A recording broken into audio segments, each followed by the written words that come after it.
Empezamos con este texto, que es como empieza el Cantar de los Cantares. Dice: Cantar de los Cantares de Salomón, que me bese con los besos de su boca.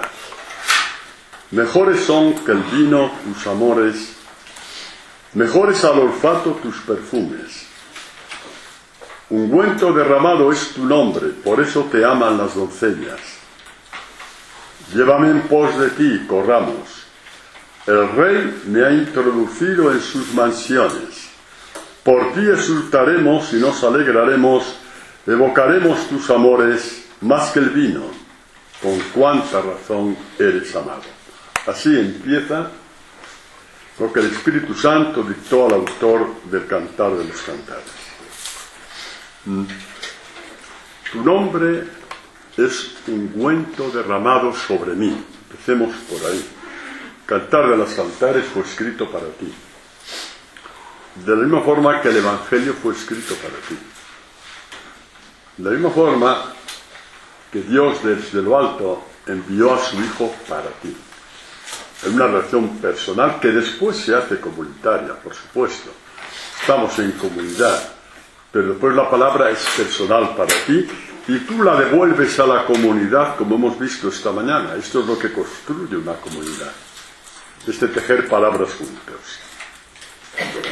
Es un ungüento derramado sobre mí. Es el lenguaje de la elección. El ungüento derramado sobre ti es el lenguaje de la elección. Es como el óleo perfumado con que Samuel ungió a David para hacerle saber que Dios le había escogido como rey de Israel. A veces, en el Cantar de los Cantares, quizá nos dejamos llevar un poco por la parte más sensible del texto, más sentimental, que, como os dije ayer, es importante, pero es lo menos importante. Infinitamente diría lo menos importante. Lo importante es lo que Dios está queriendo trasladarte a ti. Cuando dice aquí estas doncellas que cantan, que tu nombre es un ungüento derramado sobre mí. Es el óleo perfumado. Y es también un óleo perfumado, pero es también al mismo tiempo, y a nivel de purificación, es también la sangre derramada del Hijo de Dios sobre ti, que es lo que celebramos en la Eucaristía. Tomad y bebed, esta es mi sangre que será derramada por vosotros para el perdón de los pecados. Es una sangre purificadora, es una sangre que actualiza una nueva creación en ti. ¿No?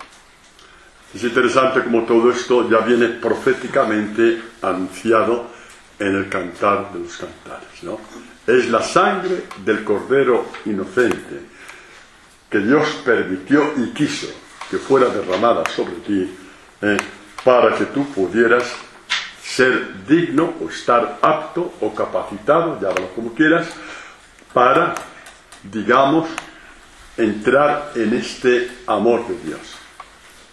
Porque no se puede echar las perlas a los cerdos. Entonces esta sangre derramada nos eleva a la altura de Dios, no os asustéis. Nos eleva, como dice San Pablo, a la medida de Jesucristo. Lo dice San Pablo. Y entonces estamos aptos para un tú con Dios. Un tú a tú con Dios. Por esa sangre derramada. Al hablar ya en esta terminología, que es tan bíblica y tan del Evangelio, pues ya entendéis por qué os digo que el Cantar de los Cantares, que poéticamente y sensiblemente es maravilloso, es lo menos importante del Cantar de los Cantares. Lo más importante es esta obra de Dios que quiere hacer en sus hijos, en aquellos que han sido rescatados por Jesucristo. Alguien me preguntará, ¿y los demás? Los demás no nos toca a nosotros decidir, ni juzgar, ni saber. El Evangelio, como os he dicho muchas veces, es la escuela del discipulado. No nos toca a nosotros cómo Dios va a juzgar a aquel que, digamos, no entra por la razón que sea, por desconocimiento o por la razón que sea, en la escuela del discipulado. No nos toca a nosotros juzgar. O sea, no nos toca a nosotros juzgar y no juzgaremos nunca. Nosotros entramos en el juicio nuestro de cómo estamos entrando en el Evangelio.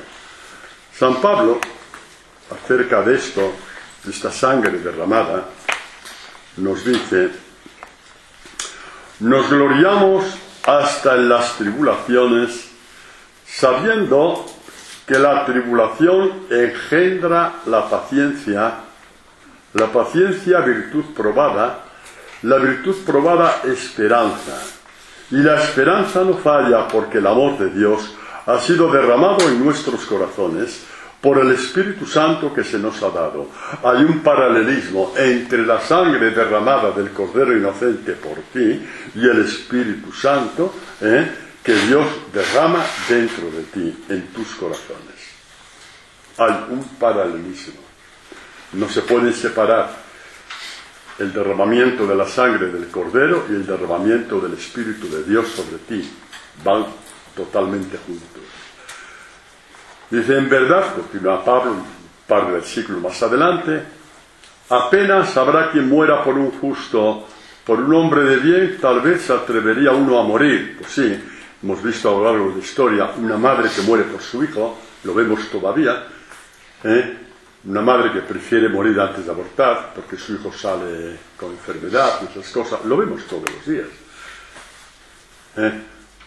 Uno que muere por su patria y cosas de esas vemos todos los días. Dice: más la prueba de que Dios nos ama es que Cristo, siendo nosotros todavía pecadores, murió por nosotros. Aquí ya no es ni el valor de la patria, ni el valor de un ideal, ni el valor de tener un hijo dentro que quieres que viva. Es infinitamente mayor. Por ti, que no te lo mereces, por ti que eres pecador, por ti que eres enemigo de Dios, por ti que aun estando bautizado tantas veces hemos dado la espalda a Dios, Jesucristo ha muerto. Es la buena noticia. La buena noticia es esta: que Jesucristo murió por ti sabiendo cómo eras, sabiendo tu corazón retorcido, sabiendo tu desobediencia congénita, sabiendo que tú vas por un camino y él por otro, igual que Adán y Eva, que fue por la palabra de Satanás que por la palabra de Dios. Murió por ti. Es la buena noticia. Y si no, nunca entenderemos el hecho de que Dios te ama. Se queda en un eslogan, en un titular, en una frase política. Nos reímos de los eslogans de Pablo Iglesias o de Rajoy o de Pedro Sánchez, y cuidado que a lo mejor los eslogans de fe que tú tienes son igual de agua de borrajas. Cuidado que a lo mejor es también agua de borrajas. Tenemos que meterlo en el alma, tenemos que meterlo en el corazón, para que se haga carne de tu carne y alma de tu alma. Sangre derramada, tu nombre, yo soy tu victoria, yo soy tu buen pastor, yo soy tu salvación, yo soy tu camino, yo soy tu verdad, yo soy tu vida, yo soy la palabra verdadera. Todos los títulos que están en el Evangelio, precedidos por el yo soy, que es el nombre de Yahvé, es ungüento derramado. Tú estás viendo que sí, que hay un buen pastor en ti, que hay una victoria en ti, que hay una salvación en ti, que hay una sabiduría en ti. Y entonces esto, el día que tú seas consciente de esto, tú ya no serás nunca más la misma persona. No podrás serlo. Porque ya eso de que Dios te ama ya no es un eslogan tipo Pablo Iglesias, o tipo Pedro Sánchez, o tipo quien sea. Tú has visto que ha habido un huracán de Dios dentro de ti. Y si no eres testigo de esto, estarás siempre tanteando y buscando caminos nuevos y buscando la última. A ver, la última. ¿No? La última novedad en la Iglesia. Estarás siempre buscando esas cosas que no sean malas. Pero nunca todas las novedades juntas nunca superarán a la novedad del Evangelio. Del Evangelio que se cumple en ti. De la palabra que se cumple en ti. Y a esto es donde estamos. Somos elegidos de Dios, ungidos, apacentados, festejados por nuestro buen pastor.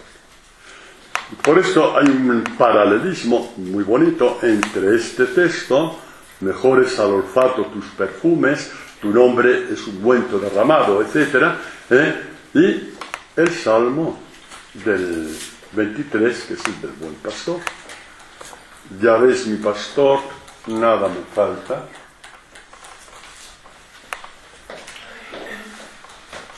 Hacia las aguas de reposo me conduce, conforta mi alma.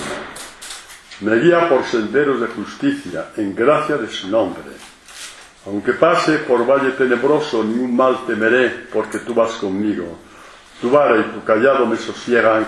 Tú preparas ante mí una mesa frente a mis adversarios.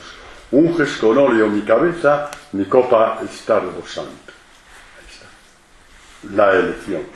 Te va pasando por valle de tinieblas, por dudas, por incertidumbres. Caes en pecados que nunca pensaste en tu vida que ibas a caer. Te das cuenta de que toda tu vida ha sido una rebeldía constante contra Dios, a pesar de que creías que era un hombre, que creías que eras un hombre orante. Orabas para ti, no para Dios. Y cuando te das cuenta de todo esto y te va pasando por ahí, de pronto aparece la fiesta de Dios contigo y la fiesta tuya con Dios. Tú preparas una mesa ante mí, frente a mis adversarios, frente a los que decían, este está perdiendo el tiempo, frente a los que decían, no hay que tomarse el Evangelio tan en serio, frente a los que decían que de pronto ves que Dios bendice a esas personas. Tú preparas ante mí una mesa, frente a mis adversarios, que todos lo vean. Por decir algo, como es tan evidente lo que voy a decir, voy a repetirlo porque lo he hecho otras veces. Mirad cómo hicieron la vida imposible a Francisco de Asís. Sus frailes le hicieron la vida imposible, prácticamente que lo echaron. No aguantaban el olor del Evangelio de Francisco. No aguantaban el ungüento derramado que Dios había hecho sobre él.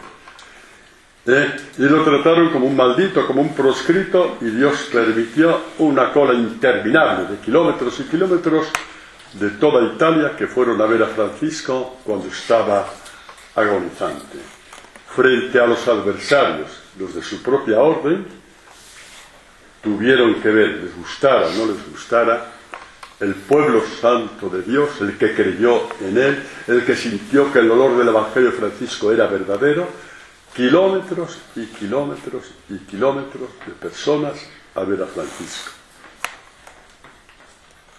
Incluida la Jacoba. ¿Os acordáis de la Jacoba? Sí. Entonces llamaban la de Jacobis, pero la llamamos la Jacoba. La Jacoba era una amiga de Francisco, que vivía en Roma. Y sabía que Francisco era un santo. Y sin saber que Francisco estaba moribundo, Dios como que le puso algo en el corazón de esta mujer y se puso camino de Francisco. Y sabía que San Francisco, con todas las penitencias que hacía, era bastante goloso, por lo menos en ese punto. Y le gustaba mucho una torta que hacía la Jacoba a base de pasas y estas cositas y tal. Y ya en el lecho de muerte se presenta a Jacoba sin saber que estaba enfermo y le llevó esa torta de pasas. Estos son los detalles que hace Dios. ¿Qué dirían los demás franciscanos cuando vieron esto? Se tuvieron que quedar. Si hubiera sido tenido un poquito de discernimiento, se darían cuenta que Dios había cumplido en él este salmo y que los adversarios eran ellos. Y que el pueblo de Dios le rindió el tributo de un salmo. La palabra de Dios siempre se cumple. La palabra de Dios siempre se cumple. Siempre. Y de hecho Francisco fue el santo que fue canonizado, digamos, con menos papeles, porque el pueblo ya le dio culto de santo y al Papa no quedó más remedio un año más tarde proclamarlo santo, pero ya todos, porque habían visto en él, habían olido el Evangelio en él, era el olor del Evangelio. Ungüento derramado es tu nombre, y se derramó sobre Francisco, y este olor, como veremos después, lo expandió, para gusto de unos y disgusto de otros, que pasará con nosotros también. Pero al final la última palabra la tiene Dios. Y Dios dijo, Tú preparas una mesa ante mí en frente de mis adversarios. Llegó la Jacoba con el pastel de pasas. Y la Jacoba, pues si lo sabéis, está enterrada en Asís. ¿No os acordáis? Cuando vimos os lo expliqué esto. Os lo expliqué. La han enterrado junto a él. Muy bonito. Muy bonito. La enterraron junto a él porque fue alma del alma de Francisco, y los franciscanos después, los que se convirtieron, entendieron que había que hacer eso. Y está en Asís. Unges con óleo mi cabeza. El óleo perfumado, con que fue ungido David, eres ungido tú. Tú fuiste ungido así en tu bautismo, en tu confirmación. Y este óleo empieza ahora a exhalar su perfume. Conforme vamos entrando en el Evangelio, aquel sacramento que recibiste, que parecía un rito sin importancia, empieza a dar su perfume. Unges con óleo mi cabeza, rebosante está mi copa. La copa de tu alma está en fiesta perpetua. Aunque tus enemigos hablen mal de ti, aunque un día te falte esto y otro día te falte la otra. Y aunque un día, pero eso no debería de decirlo, pero lo digo, Guillermo, solo por ti, aunque estemos pasando una hora de calor de 3 semanas, rebosar la fiesta no te la quita nadie. Nada quita la fiesta del corazón del discípulo. Nada. Con ayes y lágrimas, por supuesto que sí, no somos tontos. Pero la fiesta, nadie tiene poder para quitártela. El óleo perfumado, el nombre ungüento que se derrama sobre ti. Esto indica que Dios nos ha asociado al triunfo, a la victoria de su Hijo sobre el mundo. Este óleo perfumado es la garantía que certifica que Dios Padre nos ha asociado al triunfo de su Hijo, porque ya hemos vencido al mundo. Dice San Pablo en la segunda carta a los Corintios: gracias sean dadas a Dios, que nos lleva siempre en su triunfo en Cristo, y por nuestro medio difunde en todas partes el olor de su conocimiento, el olor de su sabiduría, el olor de su evangelio por medio nuestro. Nosotros somos para Dios el buen olor de Cristo, entre los que se salvan y entre los que se pierden, porque muchos franciscanos olieron el olor de Jesucristo que desprendía Francisco, y aún así lo rechazaron, y esto va a ser de generación en generación. ¿Qué te crees? ¿Que porque cumplas el Evangelio te van a besar los pies? No, a Jesucristo le compararon con Barrabás y salió perdiendo, así que tranquilos.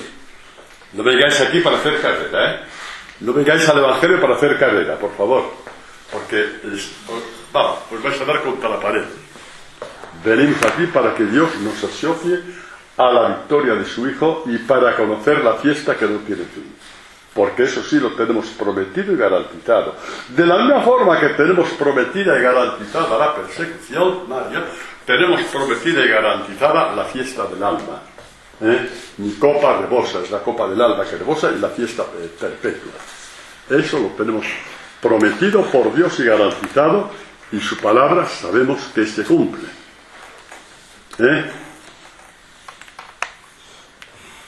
Dios llenó el mundo de su fragancia en la encarnación. En la encarnación, Dios llenó al mundo, la encarnación de su Hijo, Dios llenó al mundo con su fragancia. Y aquí hablamos un poquito algo de los laudes de esta mañana. El hombre sabio es aquel que está hambriento y sediento de la fragancia de Dios. Sí, hay que pedir a Dios tener esta sabiduría. Hambrientos y sedientos de la fragancia de Dios, de la vida eterna.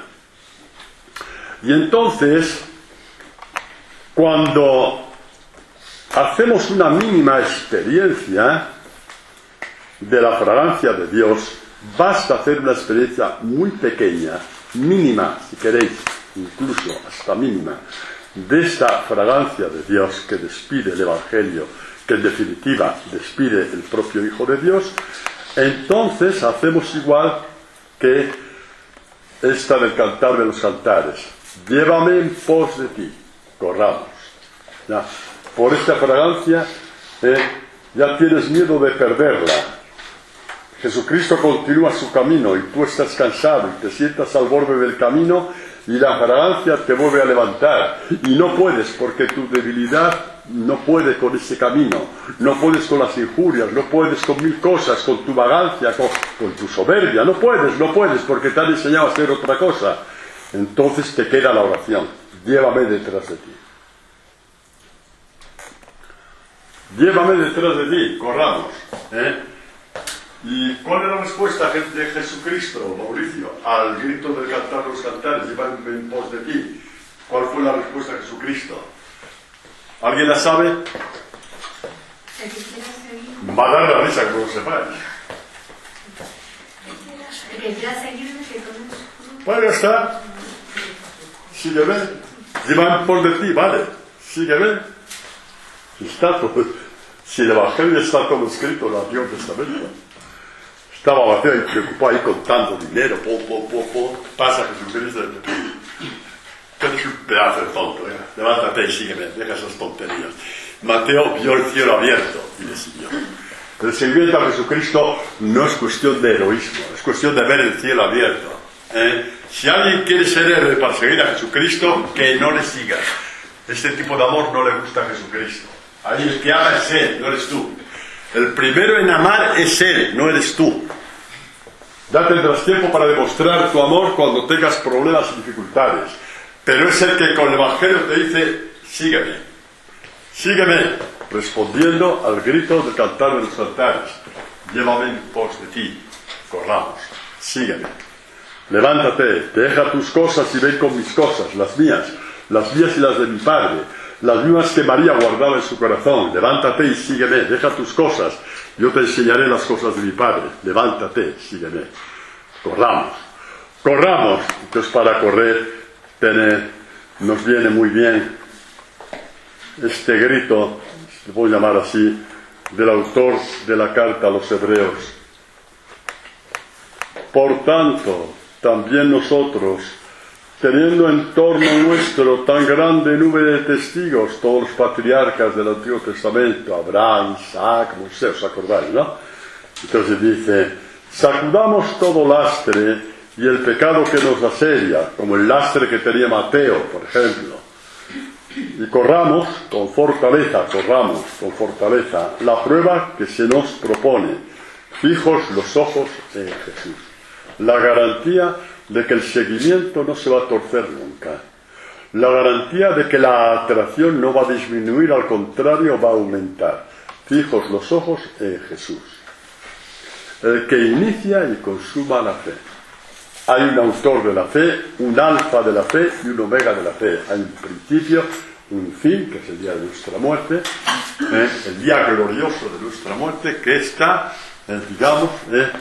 orientado por aquel a quien miramos, a Jesucristo.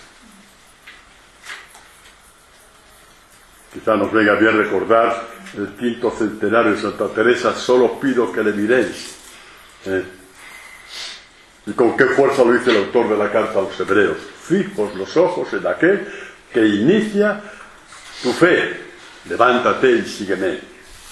Y la continúa, igual que con Mateo. Así es. Toda tu vida está escrita en el Evangelio, Mario. Toda tu vida está escrita en el Evangelio. Y cuando entendemos esto, 1000 cuestionamientos que nos vienen a la cabeza: será así, de la otra forma, me equivoqué, ¿no? Se caen, ya tienes la libertad para seguir. Porque ya el que propone es Jesucristo, ya no eres tú. En esta carrera hacia Dios, alguien va con nosotros.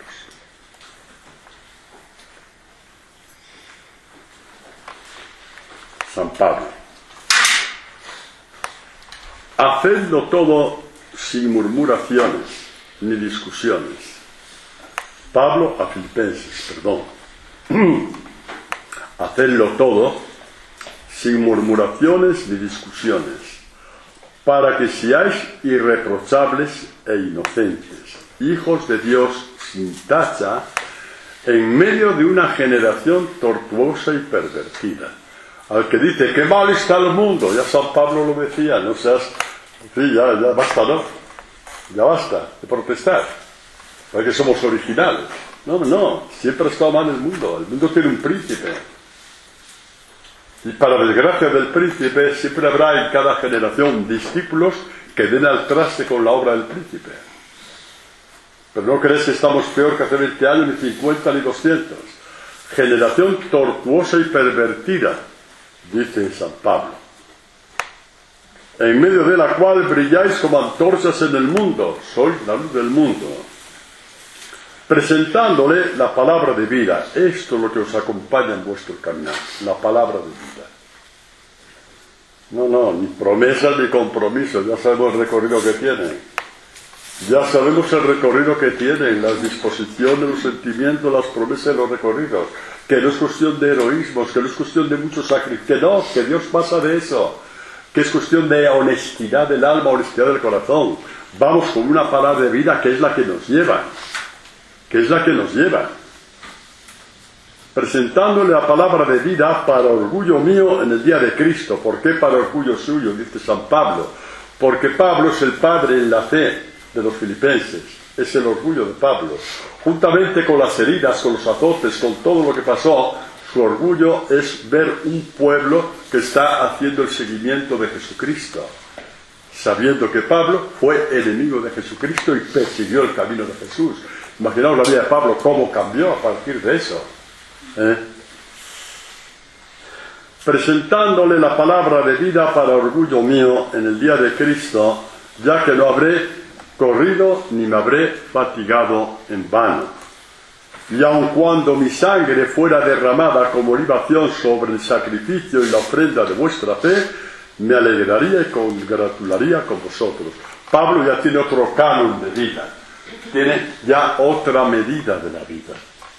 Tenía una antes de conocer a Jesucristo, otras después de conocerle, y si queremos todavía más, otra o la misma desde que conoció a Jesucristo, pero amplificada 1.000.000 de veces desde que empezó a predicar el Evangelio. ¿Cuál es la buena noticia aquí? Mauricio, JJ, Mario, Roberta, ¿cuál es la buena noticia? Que si Pablo vio amplificada su vida en caridad a partir de que empezó a predicar el Evangelio, el carisma de esta comunidad es predicar el Evangelio. ¿Y por qué esta carisma cayó sobre esta comunidad? Sabéis muy bien cómo el Evangelio, en forma de libro, de internet o como sea, está invadiendo todo el mundo hispano. Y hay textos en inglés que están corriendo en China, lo sabéis muy bien, y tantas cosas están pasando que no es el momento de decirlas ahora porque ahora estamos dando una catequesis. Pero la buena noticia es que nuestra vida está amplificada en la medida que nos metemos en la proclamación del Evangelio. Yo con mi carisma, tú con el tuyo, tú con el tuyo y tú con el tuyo. La vida amplificada. Lo de Pablo. El orgullo de Pablo es este, el santo orgullo que tenemos que tener. Santo orgullo que tenemos que tener. Por eso la alegría de Pablo en el atardecer de su vida, bueno, luego los cogemos, que si no, hay que buscar una serie un poco más plano. No déjalo varios, si se van a caer todas. No te preocupes. Ya intentaremos arreglarlo. O si no, le pegamos un golpetazo a esto.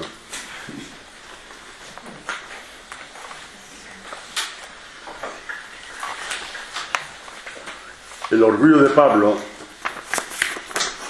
en el atardecer de su vida, ¿cuál fue? Cuando ya está un poco sabiendo que le queda poco de vida, según la carta a Timoteo, él lo prevé. Y se titula este texto, Pablo en el atardecer de su vida. No tengáis miedo que la noche es larga. Estamos hablando del atardecer, no tengáis miedo, hombre. Porque yo estoy a punto de ser derramado en libación. Qué bonito. Su vida derramada por Dios. Dios ha derramado su vida por ti y Pablo le devuelve. Derramado en libación por Jesucristo. Y el momento de partida es inminente. He competido en la noble competición, he llegado a la meta en la carrera, he conservado la fe. Esto es lo que tiene que presentar delante de Dios. Mirad qué preciosidad. Esto es lo que sabe que tiene que presentar delante de Dios. ¿Os acordáis de las cartas, de las primeras cartas? ¿Cuántos ayunos, cuántas cárceles? ¿Os acordáis, no? ¿Cuántos kilómetros de una parte a otra? ¿Cuántos latigazos? Eran los primeros momentos y quizá pues tenía que decir de esto. Pero cuando llega este momento de la tercera de su vida, eso ya no es importante. Está en otra onda ya su vida. Y dice, he competido la noble competición. He sorteado todas las zancadillas de Satanás que me impedían evangelizar. A que las conocemos todos, a que conocemos todos. Zancadillas cuando hemos querido hacer algo y algo se nos ha interpuesto, a que las conocemos. Muy bien, también Pablo los conoció. Y he sorteado la noble, he llegado a la meta en mi carrera. Sabe que ha gastado su vida por el Evangelio. Es el sacrificio agradable a Dios. El sacrificio agradable a Dios. He conservado la fe.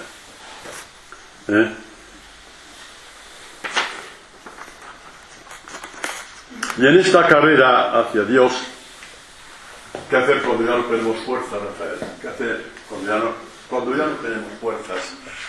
Cuando se nos cierran incluso las puertas. Cuando una cosa que has querido que hacías bien resulta que la has hecho rematadamente mal porque estaba tu orgullo antes que la voluntad de Dios. ¿Qué hacer cuando palpamos que nuestro pecado ha estropeado la evangelización? ¿Qué hacer? Estas cosas pasan. ¿Qué hacer cuando nuestro pecado, nuestro afán de perfeccionismo, de tantas cosas y tal, en realidad ha sido una empalizada a la evangelización? ¿Qué hacer cuando pasan estas cosas? ¿Qué hacer cuando nos sentamos diciendo a dónde voy? Ya no tengo ni fuerzas. ¿Qué hacer? ¿Qué hacer? Primero, Dios ya contaba con todo esto. No ha sorprendido eso. Nosotros cuando alguien dice, no esperaba eso de ti, lo decimos, ¿no? Y qué recurso más bonito, ¿eh? Qué bien quedas, ¿no? Para tapar. Lo esperaba de cualquiera menos de ti. Lo que me has hecho. Cualquiera me lo podía hacer porque me lo hayas hecho tú. Lo esperaba de todo menos de ti. Buen recurso psicológico, sí señor. Esto está en las mejores escuelas de psicología para hundir al otro.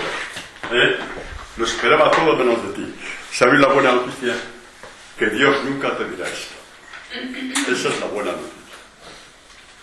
Sabe cómo somos. Conoce nuestro barro. Hay un salmo, ¿no? Que dice esto, ¿no? Dios es tierno contigo porque conoce tu barro. Que es el Salmo 103, no sé, ¿no? Es bondadoso con todas sus criaturas. Sabe de qué barro estamos hechos. Nunca te dirá Dios, lo esperaba todo menos de ti. Nunca. Ni siquiera cuando le besó Judas. Le dio una última palabra cariñosísima para ver si le entraba un poco de sabiduría. Amigo, le llamó a Judas. Con un beso le entregas al Hijo del Hombre. Una última palabra para ver si había vuelta atrás en este hombre. Podía haber dicho, no esperaba eso de ti, Judas. Si tú viste que yo resucité a Lázaro, si viste que multipliqué los panes, si tú viste que curé al paralítico, si tú viste todos estos milagros, no esperaba eso de ti, no se lo dijo. Porque si se lo hubiera dicho, a lo mejor yo no me atrevería a ser cristiano. ¿Entendéis, no? Porque lo tendría que decir a mí también.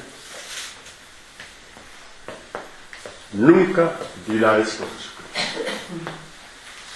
Nunca dirá esto Jesucristo de nada. Nunca. Y cuando ya no tienes fuerzas, tendremos que ir a las promesas de Dios, que dice el profeta Isaías, ya que vais a ver que aquí, vais a ver que sí, que esto se ha cumplido en vosotros. ¿Es que no lo sabes? ¿Es que no lo has oído?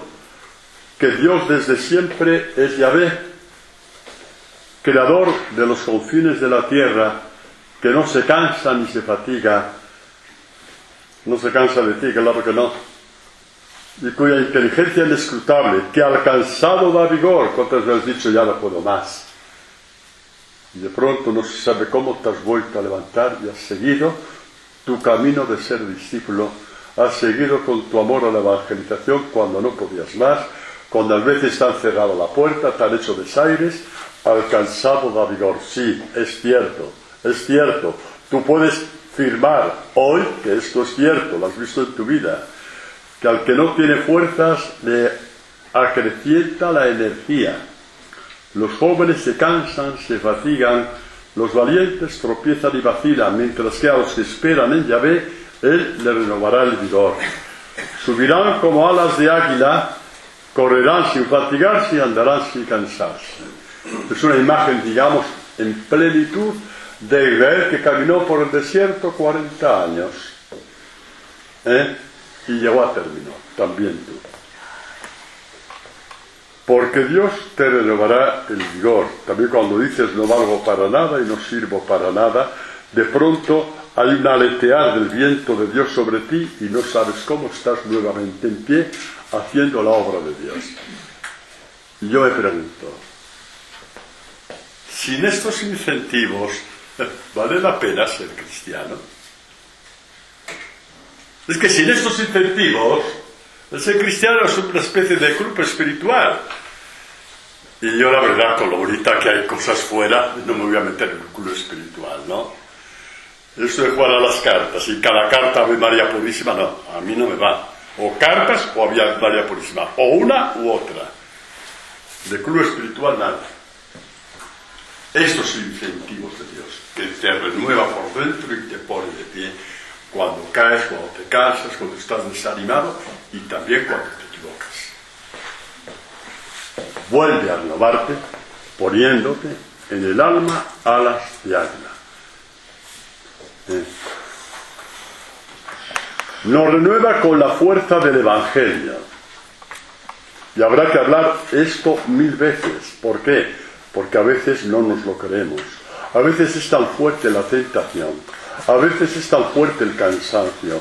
A veces es tan fuerte esta falta de fe que dice, pero ¿qué pintamos aquí los cristianos si nadie cree en nada? A veces es tan fuerte que nos da por no creer. Entonces habrá que volver a lo que dice Pablo. No me avergüenzo del Evangelio, que es fuerza de salvación de Dios para todo el que cree en él. Fuerza de salvación de Dios. La misma que fue prometida por Isaías, por Dios, por medio de Isaías.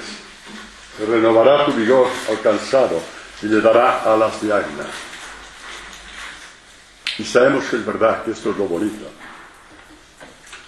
El primer año cuando se predicaban estas cosas diríamos, bueno, vamos a ver. Ahora ya no decimos vamos a ver. Ahora ya sabemos que es verdad, que es la buena noticia. Y acordaos cuando Jesucristo hace la multiplicación de los panes. ¿Sabéis lo importante de la multiplicación de los panes? ¿Sabéis cuál es?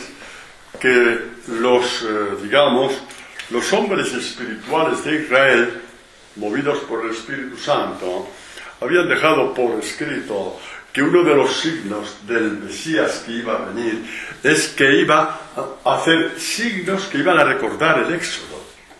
Y de ahí tenemos, por ejemplo, la multiplicación de los panes, imagen del maná que dio a comer a Israel en el desierto. Y era un signo evidentísimo que los mismos maestros de Israel habían dictado y se enseñaba esto en las sinagogas. Y ahora Jesucristo ya hace este signo. Y se supone que ahí ya tendrían al Mesías. Y se supone que el corazón del hombre sería tan podrido como el de Adán y Eva. Tan podrido que dijeron, ya tenemos el Mesías, abajo los romanos, vamos a nombrarlo rey. Lo único que querían de Dios era eso. Para lo único que servía a Dios era para destruir a los romanos, nunca para convertirse. ¿Crees que ha cambiado las cosas? ¿No crees? En otro orden, pero no han cambiado mucho las cosas.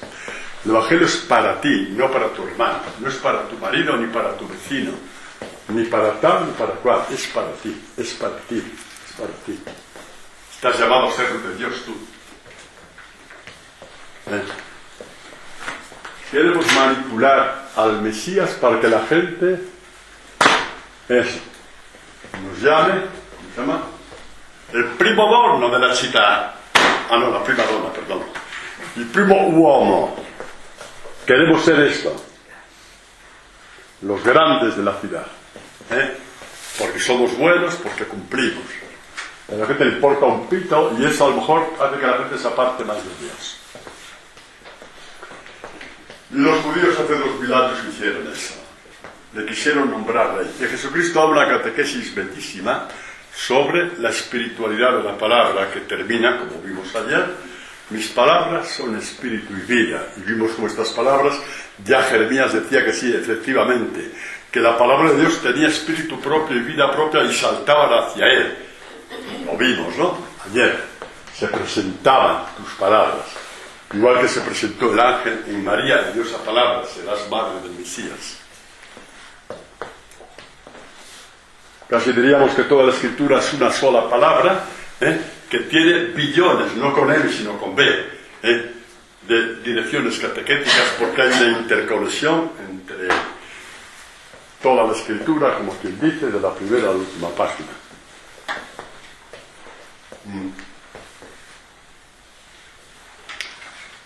Y si por casualidad ya nos hemos enamorado de la palabra, ya nos hemos apasionado por el Evangelio, somos los hombres más dichosos de la tierra, hombres y mujeres,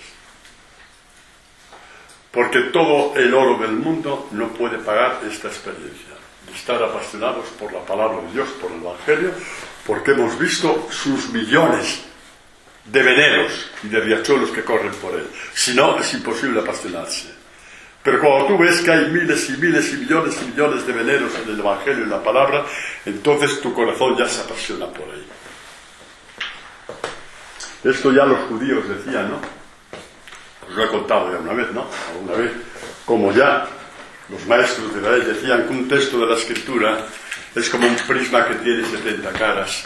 Y luego cada prisma tiene otras 70 caras, que de un mismo texto del Evangelio salen miles y miles y miles de catequesis, porque enseguida aparece Isaías, aparece el Éxodo, aparece el Apocalipsis.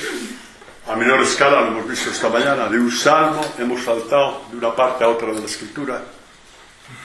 Es así. Así de grande es nuestro Dios, tan grande que se pone a la altura de nuestra pequeñez, y tan poderoso que convierte nuestra pequeñez en medida de Cristo, como dice San Pablo. Os predico el Evangelio para que alcancéis la medida de Cristo.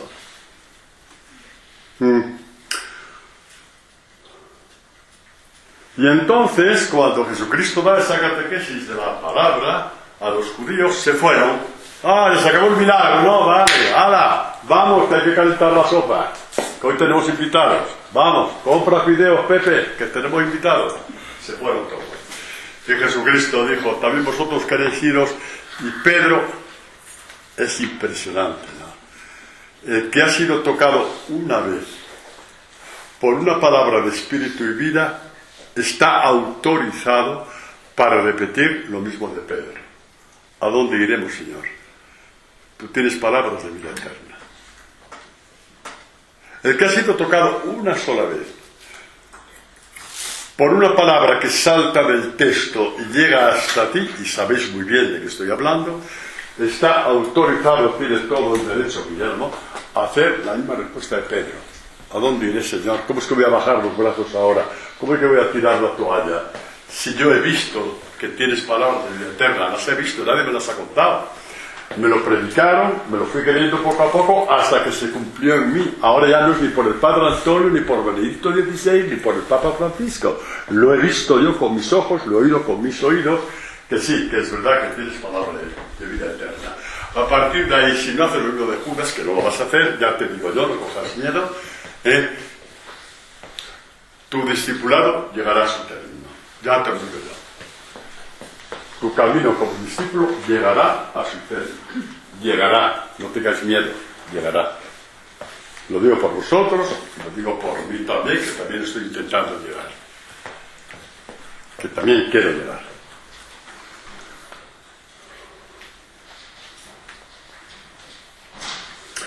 A partir de aquí, quizás tendríamos que decir lo que dice San Agustín: enséñanos a descansar en ti, en los fértiles prados de las Escrituras. Esta es una expresión de San Agustín.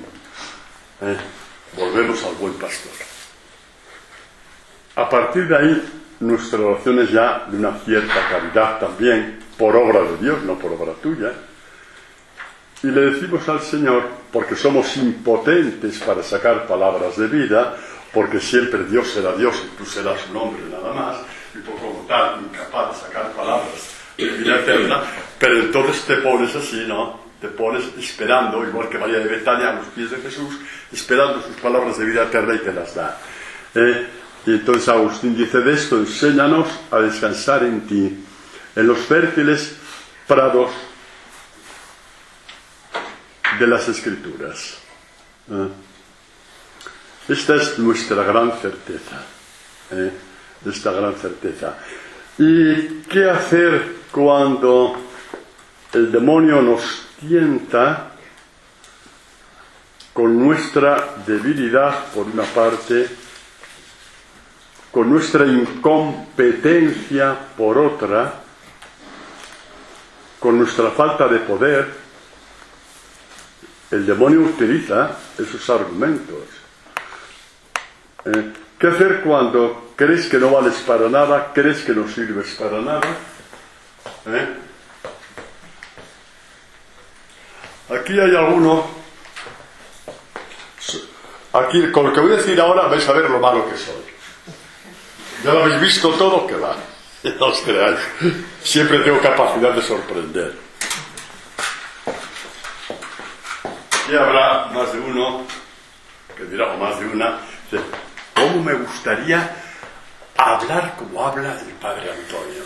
Berzas, más que berzas.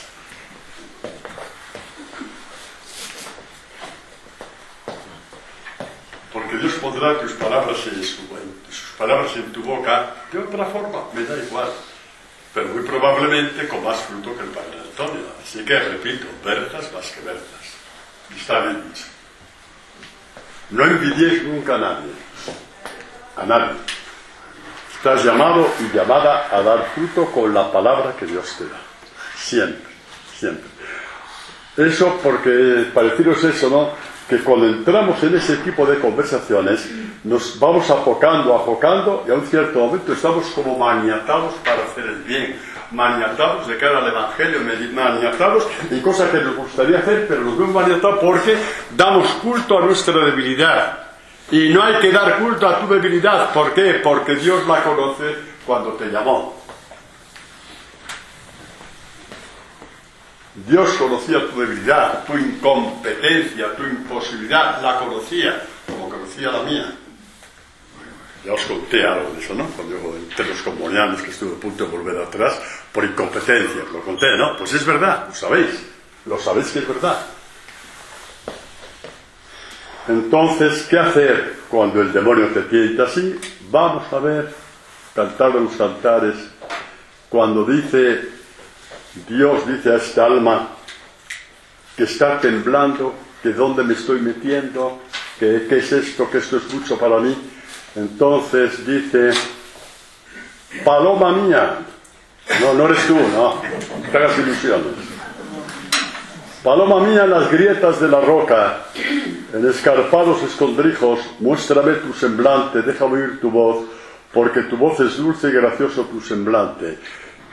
Esto, os lo decía, ¿no? Es muy bonito sentimentalmente, pero hay algo más de lo sentimental, pues que nos quedamos en eso. Bueno, sí, muy bonito, muy bonito. Como Rubén Darío, García Lorca, sabe, ha podido, ¿no? Pero es que hay algo muy fuerte. Que Dios dice al alma que se esconda en la grieta de la roca, en su Hijo, que es la roca. ¿Ya ves cómo ya pasamos del sentimentalismo a una fe adulta? Pasamos del sentimentalismo a una fe adulta. Paloma mía, escóndete en las grietas de la roca. Escóndete en mi hijo. Y déjate edificar sobre la roca, sobre mi hijo. La casa sobre la arena, la casa sobre la roca. ¿He visto la conexión que hay? Evangelio cantando los altares, y seguro que vamos al Apocalipsis y encontramos a cosas parecidas. ¿Te das cuenta?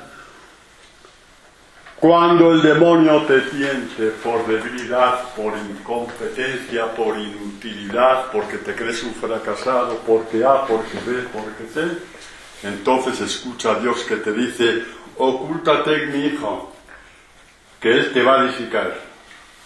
Ocúltate en mi hijo, que Él te va a edificar.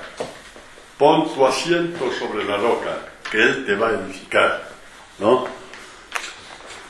Y vendrá nuestro querido Pablo,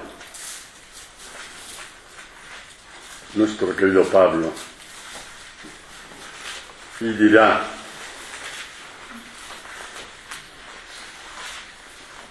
si habéis resucitado con Cristo, buscad las cosas de arriba, donde está Cristo sentado a la diestra de Dios. Aspirad a las cosas de arriba, no a las de la tierra, porque habéis muerto y vuestra vida está oculta con Cristo en Dios. Paloma mía, en las grietas de la roca, estaba anunciando la obra de su Hijo. En ese texto poético, Dios estaba anunciando la obra de su Hijo contigo. En la grieta de la roca de Dios, en esa grieta que abrió el soldado abriendo el costado de Cristo, ahí está nuestra vida oculta. Y cuando tu vida está oculta ahí, ya no te da la tentación de ser el primo dono de la città, ya no. No te das, hasta lo aborreces, porque estás a gusto oculto con aquel que te ama. Estás al calor de Jesucristo. Oculta tu vida en Él. Este estar oculto en la grieta de la roca es la misma línea del grano de trigo que está enterrado en tierra. Tú estás enterrado en la roca. No se perderá ese grano de trigo, todo lo contrario. La roca se irá abriendo cada vez más y más a ti. Y entonces tendrás la fe suficiente para decir que tendrás la fe suficiente entonces tendrás la fe suficiente para decir: atención, las dos decanas de la comunidad. ¿Quiénes son las dos decanas de la comunidad? María Corbacho, decana de la comunidad. Mira, las dos decanas. Esto va para vosotras, va para mí también, no te creas, también, ¿no? Y para todos. Pero a las dos decanas tendréis la fe suficiente para decir, como el salmista: florece el justo como la palmera, crece como un cedro del Líbano, plantados en la casa de Yahvé, dan flores en los atrios de nuestro Dios. Todavía en la vejez, decanas, dan fruto. No tiréis la toalla. Cada día vuestro es precioso para Dios, igual que cada día de Marisa, de Ana, del mío y de los que estáis aquí. Pero como vosotros tenéis quizá un poquito de olvidaos. Un discípulo piensa que ese día es un día de Dios, para seguir sembrando y dando fruto. Producen fruto, se mantienen frescos y lozanos, para anunciar lo recto de Yahvé. Y dice: ¿por qué? Mi roca. No hay falsedad en él, es decir, no me ha defraudado. Me he ocultado en la grieta de la roca y no me ha defraudado. Me he ocultado mi vida en la grieta de la roca y no me ha defraudado. Ha cumplido su palabra en mí, no me ha mentido, no hay falsedad en él. He puesto la vida en la roca y no hay falsedad. Y luego, lo más importante, ¿por qué puedo decir que Dios es verdad en mí? Porque Dios me ha permitido ver el fruto. Porque en la vejez dan fruto, sigues dando fruto en la vejez. Y ese fruto no te llena de soberbia ni de vanagloria como te podría llenar antes, porque cuando eran tus frutos los tenías que proclamar a voz en grito. Hice esto e hice lo otro, un poco como San Pablo al principio, se enorgullecía de todas estas cosas y tal, y lo proclamaba a voz en grito para que todo el mundo lo supiera. Y ahora no. Ahora ya estos frutos que son tuyos vienen tanto de Dios, que lo único que aciertas es decir: Señor, era verdad, no me he equivocado en mi vida, era verdad, no hay mentira en ti, era verdad. El día que dices tú esto, ¿qué prefieres? ¿Poder decir esto o el aplauso de 10 millones de personas? ¿Qué prefieres? Solamente preguntarnos una estupidez, para que no vayamos nunca detrás de aplausos y vanidades. El hecho de preguntarlo es una necedad enorme. Termino con un texto y acabamos, porque hay que ser fieles al horario. La confesión de fe de aquí, que se cumple evidentemente esta palabra en Jesucristo, descendiente de David, y en nosotros. Todo lo que se cumple en Jesucristo, Ana, se cumple también en ti, en cuanto discípula, y en mí. Pues mirad qué confesión de fe más bonita, con esto terminamos. Dice de que hace la obra de Dios, que es el Mesías: no le ha de sorprender el enemigo, el hijo de iniquidad no le oprimirá. Yo aplastaré sus adversarios ante él, heriré a los que le odian. Esto es la resurrección de Jesucristo, la victoria, ¿no? Dice: mi lealtad y mi amor irán con él. Por mi nombre se exaltará su frente. Pondré su mano sobre el mar, sobre los ríos su derecha. Por eso calmó la tormenta, ¿no? ¿Os acordáis, no? Él me invocará: tú eres mi Padre. ¿Hay algo mayor que esto? Él me invocará, me llamará Padre. Esto no es una oración, no es una corazonada, no es una sensibilidad, no, es saber que aquel por el cual pudo dominar el mal, pudo dominar la tentación y los enemigos y pasar de ellos, es porque su Padre estaba con él. Mi Dios y roca de mi salvación. Es decir, que Jesucristo, también para cumplir su misión, tuvo que ponerse en la grieta de su Padre, que era la roca. Entonces este palabra mía primero se cumple en Jesucristo, luego en los discípulos, y luego como topómino, palomita. Tercero.